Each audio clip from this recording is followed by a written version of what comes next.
If you can get it right, it can really change your life. The skill of selling is asking the right question in the right way at the right time. When you are selling, life is so much better when the deal comes through. The best salespeople are listeners. The best salespeople are driven not by themselves. Desperation is a stinky aftershave. There's no such thing as work-life balance. No farmer in this country or any country in the world will plant a seed and then 4 days later expect it to be something that's valuable to pick up and get out of the ground. Welcome to the podcast From Cold to Close. My name is Saeed and I'm the founder here at SRC Growth Partner, a growth company that works with professional services firms from around the world to help them increase their revenue and profitability by acquiring new clients. My guest today is James White, a sales trainer who specializes in working with professional services firms. James has a unique perspective on what he calls emotional sales intelligence, the soft skills that separate the 20 to 30% of salespeople who consistently win business from the rest who are, as James puts it, boxing in the dark. James, welcome to the podcast. Thanks for having me. Lovely to be here. Yeah, I'm really looking forward to this conversation primarily because I love the topic of sales. It is the burden of so many people to have to, if you're running your own business or if you're a salesperson in any shape or form, you have to sell, right? And I love the topic primarily because it is something that can change your life, right? If you can get it right, it can really change your life. But before we jump into really the sales side of things, can you, for the viewers and listeners out there, maybe share a little bit more so about yourself, your journey into sales training, and what led you to specialize in working with professional services firms? Yeah, sure. No worries at all. I've been selling since I was 6, but I had my first official sales job when I was 11. I used to work on my dad was a sales director, so I got lots of inside knowledge from him. And then I started selling shoes on a market stall when I was 11 till 16. You wouldn't be able to do that nowadays, but it was a great education for me. And I've loved sales sort of ever since. But long story short, I went to university. I went to work for an IT firm, became a sales and marketing director for them. Decided to step away from our corporate life. Just decided that I didn't fancy the BS that was going on around that time. I spent about 10 years doing it. Set up my own software business, scaled that to a good level and exited that, and then decided in 2018 that sales was the thing that I was really passionate about. It's what I really love doing. And I decided to I'd learned a lot of things over my years of building my own software and whilst I was in corporate life, but wanted to test out my theories and help other people get the results that they wanted. And I guess, I've been doing sales training and support and mentoring and coaching ever since. I've shared lots of resources. I'm a big believer in sharing as many things as I can to help as many people as I can. And if I can be on podcasts and help give some ideas that can help people get results. And the reason being, I guess that I should finish that by saying my core vision and mission is to help people sell. Because when the tills ring, when business comes in, whatever walk of life you are, but mainly it's obviously in professional services, when you're winning clients, everything feels better. You can cope with, and I know this from sort of personal experience when I was in difficult situations as a business person. When sales came in, everything felt better. When money came, everything felt better. So I always think you can cope with too many customers and whatever, especially if the money's hitting your bank account. It's when the money's not hitting your bank account or when you're not bringing deals in and you've got the pressure of people saying to you, you've got nothing coming in, that people then have been honest. And my big vision is I want people to spend time with their loved ones. I want them to spend better time with their kids. I want them to have better, happier lives, because if you're under that pressure, you generally don't give your best to your loved ones. And I don't think that's fair on them. So that's my ultimate mission, is to change that. But by doing that, by helping people learn to sell more and win more deals. I love it. And I think you touched on a really, really important point. When you are selling, life is so much better when the deal comes through, right? Or a sale comes through. When cash hits the bank, if there's a bit of dopamine that hits, there's a level of happiness, and you could get splashed crossing the road and you'll be like, no, it's fine. I made bank today, or whatever it might be, right? And it's an important skill, but it's not those days don't often happen every single day for a lot of people. And so the skill of improving to the point where you can make it more consistent becomes the game, I guess. So talk to me about the fundamentals of selling. What do you think is fundamental to be able to be a good salesperson when in the industries that you work? Look, so I think there's lots of questions that people have about sales and how to do it. And one of the biggest things I'm on a big mission to change as well is also people's perception of selling. Right? I talk to people a lot about sales is, I probably think 80, as I said to you before, 85% of people sell badly.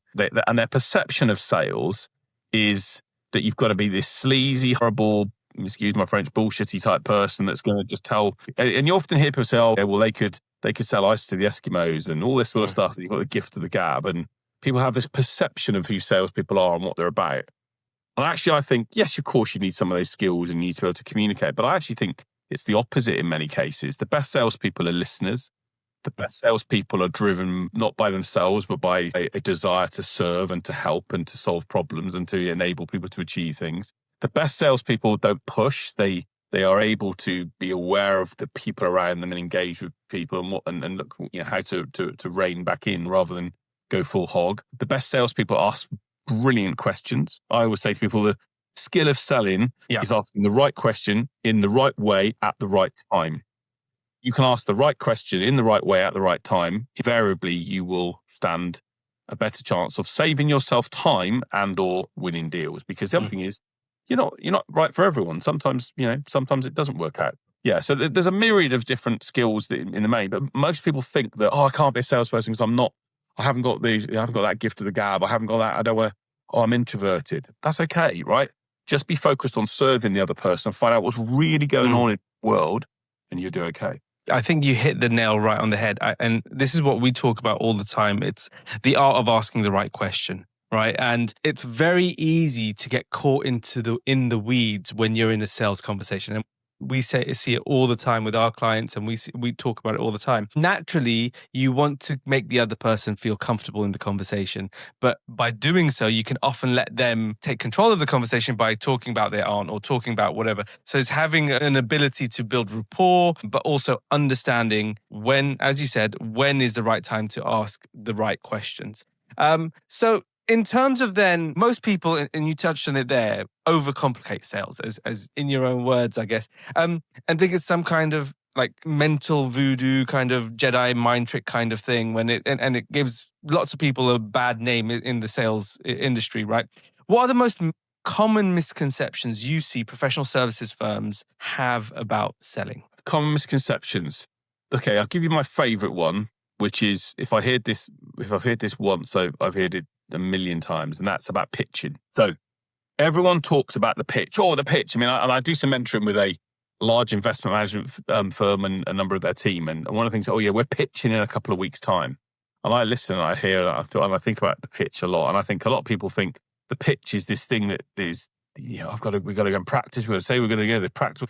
And actually, it becomes this whole thing where, in reality, I always say to people when you're pitching, so what's driving the agenda for the buyer, right? What's making things happen for them? Where are they at right now? What's their current situation? What's bringing them to want to look at a pitch? What's driving them? People, I say this to people. I always say, people only buy for two reasons. There are only two reasons. If it can be combined, even better. But either a desire that they have to change their world, or a pain that they've got that's frustrating them. And if it can be both together, that's fine. People buy based upon need. People don't need, a new financial advisor. They either want a new financial advisor to make them more money, or their existing advisor isn't communicating enough and has had bad performance. So there is either a problem or a desire. And the job of us as business people is to find out more about those problems or desires and how much they really mean to people, and to then know what's driving them to be able to make a decision. And I talk about sales being in 4 phases. Phase one is problem or desire. It's it. If you haven't got a problem or desire, you won't sell anything to anyone. Don't care who you are and what they're about. Second point, certainly in professional services, I think is about understanding the audience, understanding that person. Who, what's their situation? What's driving them? What's making them come to have a meeting or conversation with you?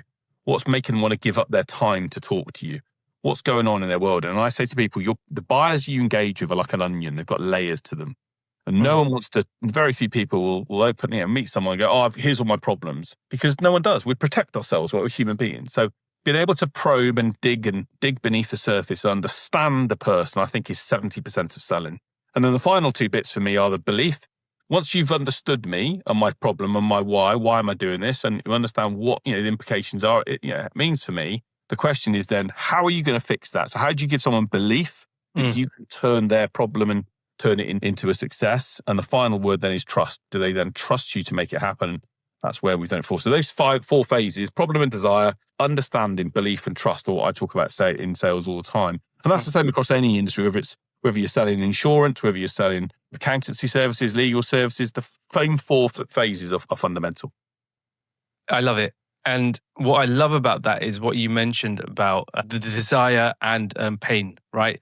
Like pain is pushing someone away from something. And I guess the desire is trying to bring you towards something. Correct. Either way, you're going away, moving away from whatever your current circumstances are. And I feel like what we always say is the discovery is more important than the actual pitch, right? Yeah, that's where you dig in. You understand the actual individual. You try and pull out the pain points and figure that side of the thing, their world out. And if you can ask the right questions in the discovery, the actual pitch is no longer a pitch. You're just presenting the way to solve the problem, right? Exactly that. It's exactly that. And so many people, I've learned the lessons myself. I've made, I've lost deals and made deals, by making mistakes. We all do. But the reality is, I always say to the people I work with, your job in any sales situation is to be a fly on the wall in the brain of the buyer. Okay. Yeah. Your job, if you could be, there's a great film that years ago called What Women Want. And there was a film called What Men Want as well. By Mel Gibson was the actor. And I always say to people, if you watch that film and Mel Gibson slips on this bathroom and suddenly has the ability to read ladies' minds, he wins every deal going because he's listening. He was doing this pitch with Nike and he's hearing these ladies talk about what they're thinking, and he's able to react and respond. So our job in sales is to be thinking what's going on in their mind, what questions have they got, what concerns have they got, what's driving their, what could make them think, oh, I'm not sure about this, or what could make them think, oh, I like this. And our job is to spot that and to see it, but also then to be able to have the emotional sales intelligence to pick up on the signals and the signs that we see. And that's where I believe fundamentally most people don't have the skills to be emotionally sales intelligent to go, okay, I'm sensing something's not right there, or actually they're being a bit coy or cautious here. Okay, how do I pick up on that and know? Because all that happens is people talk about getting ghosted, right? I mean, fired again. Yeah. I mean, for every time someone sends a proposal. But most of the time it's because you haven't asked the right questions or you haven't really noticed what's really happening in the conversation. Had happy ears. And people have happy ears and it causes them so much wasted time. Whereas actually really good salespeople and professionals are able to go, I'm just sensing something you're not happy about something here. Just be honest and talk about it. I love it. And that proposal point you mentioned is something we see all the time, right? You send out a proposal, you never hear back from them and you wonder what happened, where have I gone wrong? And one of the things we always talk about once you've done the discovery and when you go into an actual pitch or you send the proposal, we always teach our clients to do the proposal, we'll go through the proposal on the call with present it. Lead. Yeah, exactly. Present it, right? Because whilst you're doing that, you can spot those objections. You can spot the nuances that body language will give off, the facial. If you send off a proposal and then don't hear from them, don't see their face, they could just look at it, put it down and move on with their life. They've forgotten about it. You're not important to them anymore, right? And if it doesn't solve the problems that they actually have, it's an easy way out for them to go, well, I can move to something else. 100%. It's so common to ghost when you're not doing it. And it happens because people don't want to deal with the big issues, right? They don't want to. So there's a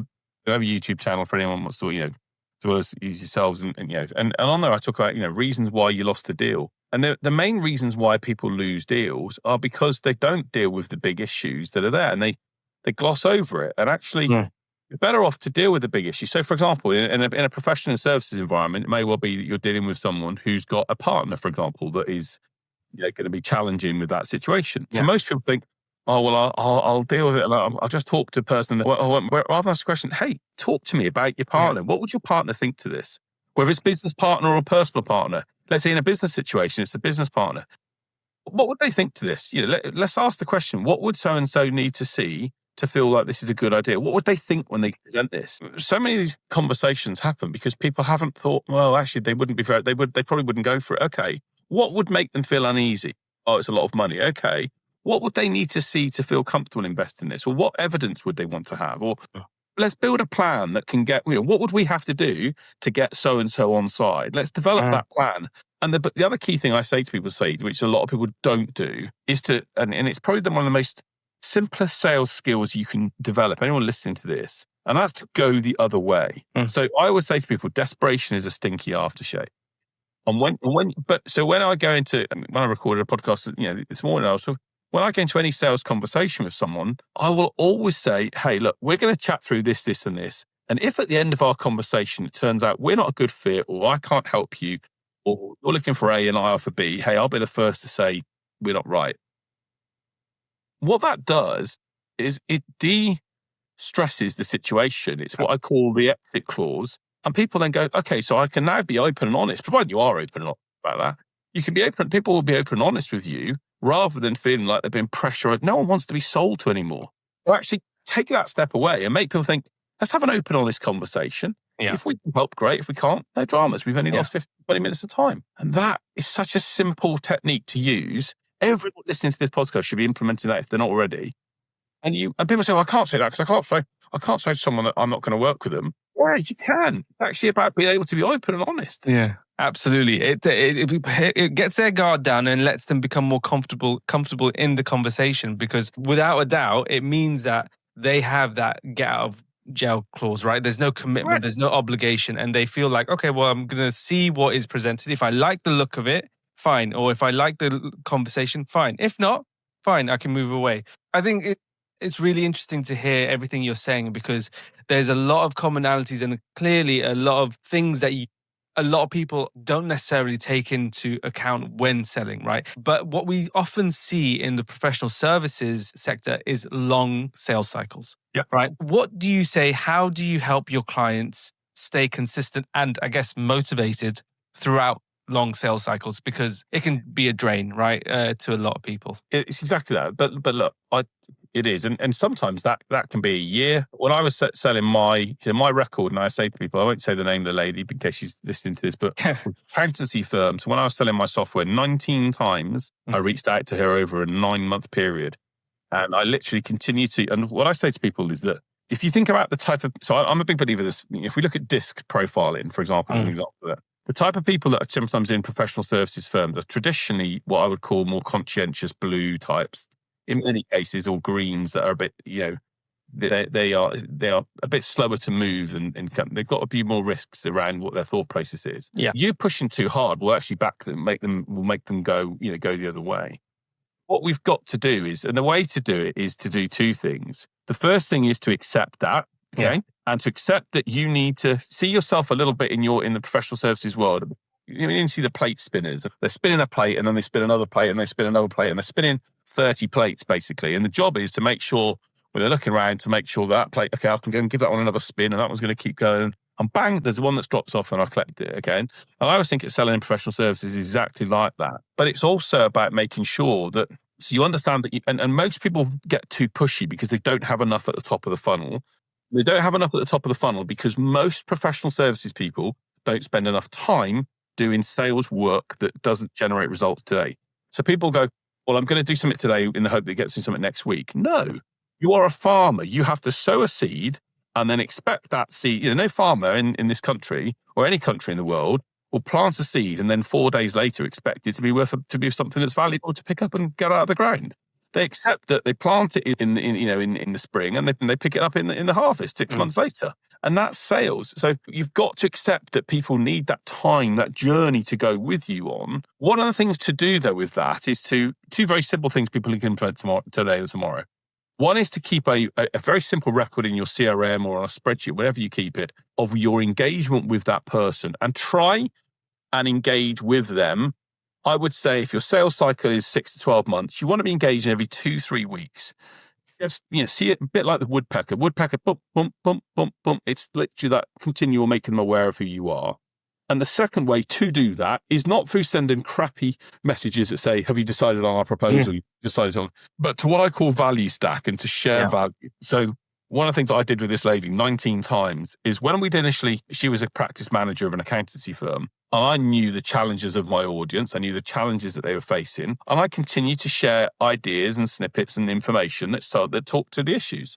And I used to say to her in emails, look, her name was Lynn. I won't say certainly, but her name was, I said, Lynn, I think, as a practice manager, these are some of the challenges that others in your industry are facing. So here's a couple of things that we've created to help you resolve that. Here's a couple of resources. I even would go and find articles from the FT and from the BBC and other websites. I just saw this and thought that you'd find it useful. And I remember literally After the 19th response, she came back and said, "You've been so persistent and patient over the time. I wanted to have a chat to you about we're now in a position to go forward and do something." And I got my reward, right, for doing it over that period of time. So be consistent and persistent, but do it with value. Don't do it with, "Do you want to buy my stuff? Are you interested in buying?" But share stuff that makes that person. There's a great study, actually, that backs this up about the law of reciprocity. So there was a German as we come into Christmas time, there was a German sociologist in 75 or 76 or something like that. And he sent out 600 Christmas cards to people he didn't know as a social experiment. 33 people sent him a card back. So nearly a third of people, when you give to them, will reciprocate back because they feel like they're obliged to when you do something to help. So the key in professional services is to accept that it's going to take some time. I'm in the diary to do it regularly, and just engage regularly with some stuff that's useful and valuable. And if you haven't got that, create it. Work out what's going on in your buyers or your mind of your teams and people, and just create some content that's useful for them. So true, so true. It plays on what you've just said. There's a lot of things online at the moment that talk about following up, and the deal is in the follow-up and things like that. But the key point that most people miss is what you said there. You need to follow up with value, right? Not just following up and just going, "Oh, by the way, we're ready to take your services now," right? Like that's essentially what you're doing. And you're not creating a relationship. You're not building trust. You're just pestering them at some point. And people wonder why their emails get ignored. I'm in a conversation with, again, someone I mentor that's a wealth manager. And I said to him, "Show me the last 2 emails you sent to this person." I looked at the emails, and I said, "Who's that? Who does those emails serve? You or the prospect?" Or the other? And they were like, "What do you mean?" I said, "Well, is it about you or is it about them?" "Well, it's about me because I want to find out where they're at with it." "Okay, great. So what's in it for them to send back to you?" Why would they? Why should they? I wouldn't. I said to him, "If that was me, if you sent me that email, I'd just delete it." Why? Because I don't need. People buy selfishly. We have to understand. People buy, even in companies, people buy selfishly. They buy based upon what's in it for them. They have these things going on in their head that they want, problems or desires, and they buy based upon what's going to help them achieve those things. And if you can't do that, if you can't see that or show them what's in it for them, then they're going to ignore you until the right time is there for them to do it. And that's just life. And that's why sales isn't complicated. It's accept that's the way things are. Accept that very few people, very few brands in the world, Harley Davidson, maybe a couple of others, that will buy because have got the upper hand on them. I say to all the time, most people buying a service are not buying it because they want to make your company look good. They're buying it because it do something for them. So understand that. Yeah, understand the value proposition that's actually being served. What are you giving and demonstrate it? Exactly. What's in it for them? Exactly that. I could talk about this all day, all night, and all week, right? But we have to move into the next segment of the podcast, which is what we like to call the Entrepreneur's Room. And that's a series of questions we like to ask all of our guests to give our viewers and listeners an opportunity to understand how business owners and business leaders think and operate when running their business. So at this stage of the podcast, I always ask the same question, which is, how are you currently spending your days as a leader of the business? So, great question. And the honest answer to that is, so I have 2 businesses. I have a sales training business in the UK, and I set up a calling business in South Africa about 2.5 years ago. And we're building that team quite quickly at the moment. So we're up to 45 odd people. So the structure of that is taking a bit of time. So I sort of structure my day based upon, I try and structure my day the night before. So firstly, what I'll try and do is try and work out what's the 1 or 2 things that I want to get done. I'm a big believer in, there's some great books from people like Gary Keller about the one thing where I think if you sometimes, there you go, there it is. So one of my favorite books. It's a great book, right? One of my favorite books. It's exactly. Yeah. What's the one thing you can do that makes everything less necessary? Or what's the one thing you can do that makes everything less hassle or less needed? And I always say to people, in general, in business, it's selling, right? That's why sales is the number one thing. So we don't focus on sales, but it is that. So for me, I like to try and prioritize what I'm going to try and get done the following day. I'm a morning person. For me, I'm definitely I'd love to say I'm a big fan of Robin Sharma, the 5 a.m. club. I'd love to say that I've would set my alarm at 5. I don't. I generally get up at 5:30. I will try and make my mornings as productive as possible. A slight challenge for me is obviously with the time zone go back now. I've got my team in South Africa in a couple of months, a couple of hours ahead. So I try and get and have some do some fitness and gym stuff in the morning as well. So I try and sort of make the mornings work for me, and then I'll do some stuff, more meetings in the afternoon. But I try and get 1 or 2 things done that I want to get done. I always make time for prospecting. There's always something around, even if it's half hour to connect with people on LinkedIn, to write some other emails or to follow up with or to make some calls. I will always make time for that. And I think that's really important for me as a leader to do that, because when you get on the phone and talk to people, you really work out what's going on in the markets that you're with. Yeah, look, I think, and then it tends to be meetings with my team, meetings with customers to talk. Came off a customer calls just before we jumped on here, where people want you to be able to sort of showcase and share some ideas, and then also having prospecting calls. Right, so I say I still love to sell. I still love to have conversations with people. So I will lead that and bring some of my team in to help with that. So, I always think at the end of the day, I'll try and catch up on email. I love my work. I'm a bit of a workaholic. I don't buy into you should only work 7 or 8 hours a day and all this stuff. To me, I can make more impact if I work more hours. And if I do things that I enjoy, then why wouldn't I? And the life of an entrepreneur means if I want to go and play a game of golf, I'll go and play a game of golf. If I want to go and chat with my family and sit with my family, I'll go and do that, because I'm a believer that if you love what you do, why would you put time limits on when you do it?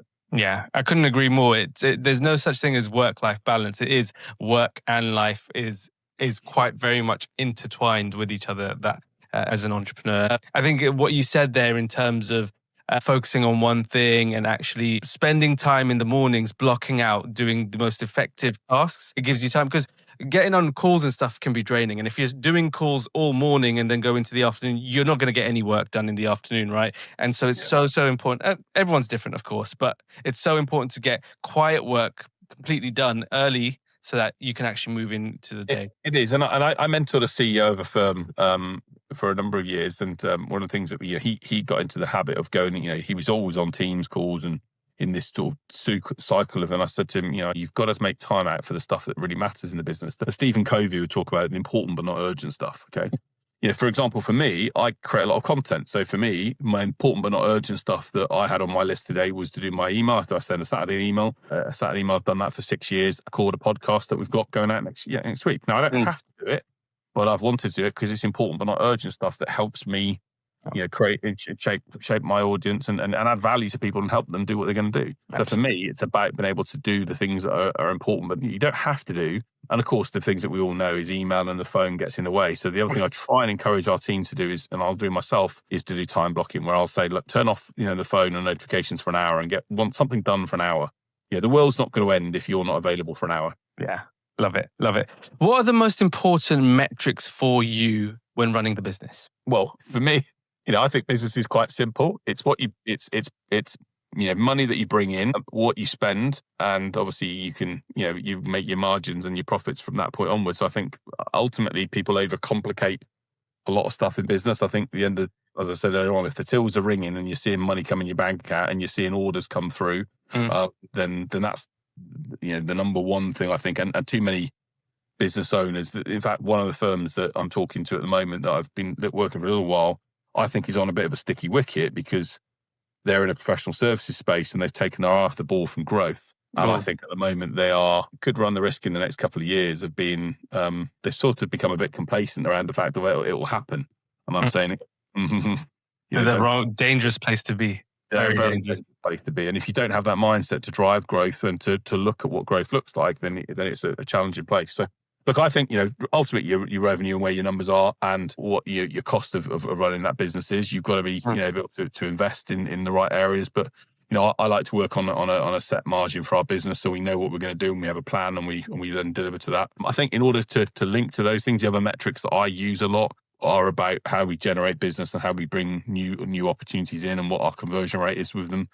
I'm also very obsessed by our customer happiness levels. So to me, our customer happiness levels is, and also our team happiness levels, right? So if there's stuff that's going on in our team, I believe organizations are three-legged stools. So, if you shareholders, customers and employees, and if you look after the customers and the employees, the shareholder stuff takes care of itself. So those are sort of the metrics that I try and focus on in the main day-to-day and month to month. And if we start to see some trends that are affecting those, then we then try and obviously put some actions in place before we get to the point where it becomes quite critical. Yeah, no, without a doubt. And how are you currently then growing the business? What specific activities are you doing in terms of sales, marketing, business development, that type of stuff? Yeah, well, for growth resourcing, our South African business, we've got a marketing team out there now who are putting together, materials and content. I'm still a big believer in we've got to create content to our audience, but also we're getting on the phone. We're an outsourced business, so we pick up the phone. We've got a team of people that will pick up the phone and have conversations with businesses and business senior people. You have to do that, I think, and not just on the phone. We do outreach through other media, LinkedIn, email, other tools.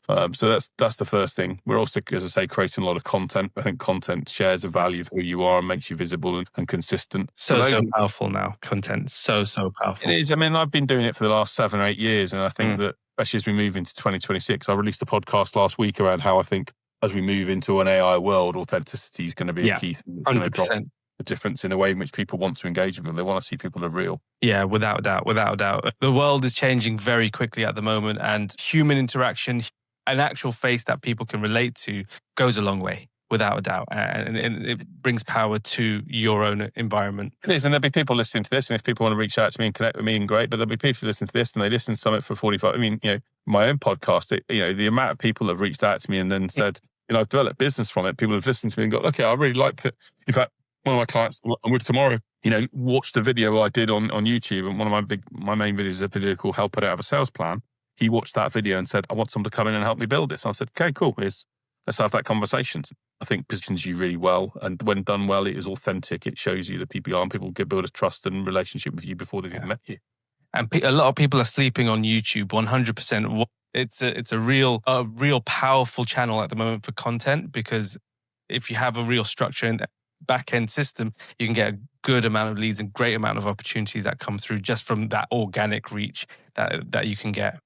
Yeah, for sure. Look, and there's always more people want to be doing, but I think you've got to be continually on the front foot. Like that's what I say, Absolutely. I think the big key thing is making time for it. Yeah. If you don't make time for it. That's the thing. I mean, I had some calls in it, especially in professional services. A lot of people, especially there's a lot of regulation and a lot of different elements in place. But as I say to people, time is the one thing we've all got 24 hours of. Is how you choose to spend it. And if you choose to let it waste or drift away or not be disciplined, then don't be surprised when things. And that's where a lot of people tend to find sales a pressure, because they don't do the work they need to do, and then they get to the month end or the quarter end, and someone's saying to them, "Where are you at with your numbers?" And then they get pushy and try and do it straight away, which causes them a problem. So, except that sales is like going to the gym.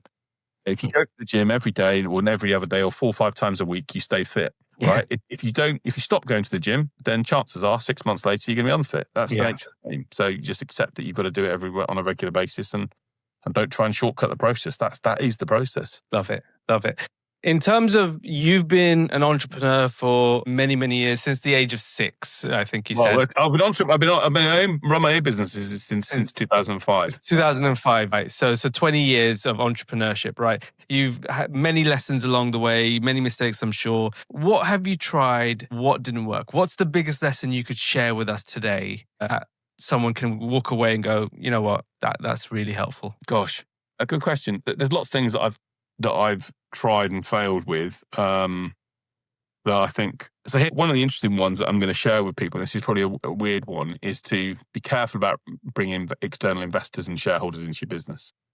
I did that in my previous business, and it created some challenges. Even though I thought it was the right thing to do because we wanted to grow, we were trying to build, it comes with a different set of, or if you are going to do it, make sure the people that are doing it have got the right expectations and also the right goals in the same way as you have. I think in other mistakes, probably the other mistake that we made and I think probably make is not giving people access to see stuff and to try stuff and to start with. I think people need to go on a journey with what you and that's why in this, talk about professional services, a lot of legal companies will do 30-minute consultation, or a lot of companies will do a 30-minute, discussion. And people say, I don't want to do that. But actually, when people get a sense to try stuff with you, then it helps them and builds that. And I learned very early that, if you don't give people, if you're selling a service, you expect them to purchase without seeing what that service looks like, people get quite nervous. So, I think there's lots of mistakes I've made over the time. I guess my other big mistake that I would say that this is where I've had to bring other people in. I know my own skill sets. I'm a typical I stroke moving on towards a red dot. I will move towards a direction to make it happen, but I'm sometimes not bothered about the detail. And the detail has often cost me, especially Yeah. in a financial sense, where I've just been like, yeah, let's do it, making emotional decisions, and then finding there's an implication for it afterwards that's cost me. So probably those are a couple of mistakes that I've made that probably hurt me more so than anything else. Love it. Love it. James, it's been a phenomenal conversation. You've been a fantastic guest. I like to end every single podcast with the same question. Yep. And that is, if you had a magic wand you could wave to solve one of your business problems, what would that be? Finding more people in my teams with the real emotional intelligence that I have. I don't mean that in an arrogant way, but it's the skill that I've developed over time. Sure. But the ability to really understand and adapt and know the situation and work along and handle the situation that needs to be handled in a certain way would probably be the thing that stops us from really, really growing and scaling. If I could clone myself, that sounds arrogant, very arrogant. If I could clone myself and have 20 people, and some members of my team that were moving for a long time to do some of the stuff that I wanted to, then I think we'd get an awful lot more done because, well, we'd certainly achieve different results because I know what's required in those situations. But that's also part of and helping them. So yeah, absolutely fantastic. James, it's been a really, really enjoyable conversation. I really appreciate your time today. For all those out there that might want to reach out to you, where would they go? How would they find you? Yeah, sure. I'm on all social channels as James White Sales. So if you search James White Sales on Google, you'll get my YouTube channel, my podcast. LinkedIn tends to be where I spend a lot of my time. Obviously, any of the social channels, I'm on there as James White Sales. So if they want to connect up and reach out, then it'd be lovely to hear from people. As I say, just love to share some things if they've got some challenges or typical problems that they've got going on at the moment they want some support with, then happy to listen and share some thoughts if they can help them. Like I say, my goal is to help people sell consistently so that they avoid the challenges of not having difficult times with loved ones. Love it. James, thanks again. You're welcome. Lovely to be here and thanks for the opportunity. Perfect.